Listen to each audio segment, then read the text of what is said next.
थियनि मिठे मुरसल जी आमद ते करे ॿोलियूं पखी चहकनि ओ करे ॿोलियूं पखी चहकनि मिठे मुरसल जी आमद ते सजण सारा पया ख़ुशि थियनि मिठे मुरसल जी आमद ते सजण सारा पया ख़ुशि थियनि गुलनि ऐं पंखिड़ियुनि में बि ग़ज़ब सुरहान थी आहे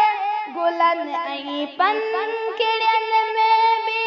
ग़ज़ब सुरहान थी आहे पयो महकी सॼो गुलशन मिठे मुरसल जी आमद ते करे ॿोलियूं पखी चहकनि ओ करे ॿोलियूं पखी चहकनि मिठे मुरसल जी आमद ते सजण सारा पया ख़ुशि थियनि मिठे मुरसल जी आमद ते सजण सारा पया ख़ुशि थियनि मुक़ाबिल कोन को थींदो नबीअ जो कंहिं ज़माने में मुक़ाबिल कोन को थींदो नबीअ जो कंहिं ज़माने में लखे ॾिया कया रोशन मिठे मुरसल जी आमद ते करे ॿोलियूं पखी चहकनि ओ करे ॿोलियूं पखी चहकनि मिठे मुरसल जी आमद ते सजण सारा पया ख़ुशि थियनि मिठे मुरसल जी आमद ते सजण सारा पया ख़ुशि थियनि मकी वाला मका वारा ज़मीं तोड़े ज़मा वारा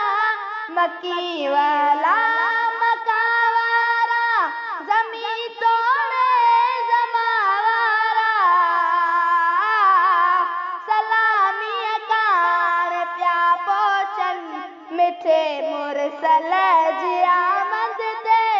करे ॿोलियूं पखी चहकनि ओ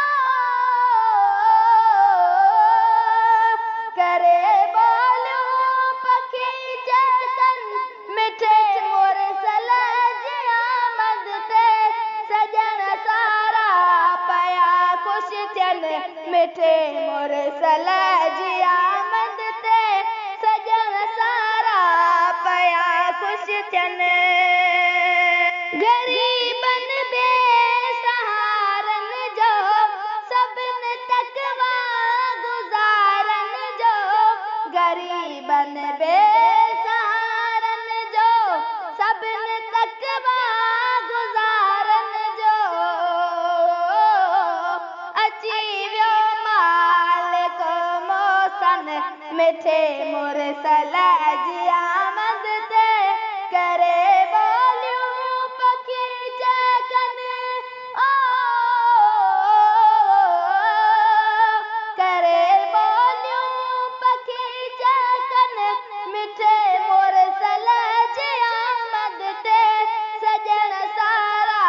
पया ख़ुशि थियनि मिठे मुरसल जी आमद ते करे ॿोलियूं पखी चहकनि ओ करे ॿोलियूं पखी चहकनि मिठे मुरसल जी आमद ते सजण सारा पया ख़ुशि थियनि मिठे मुरसल जी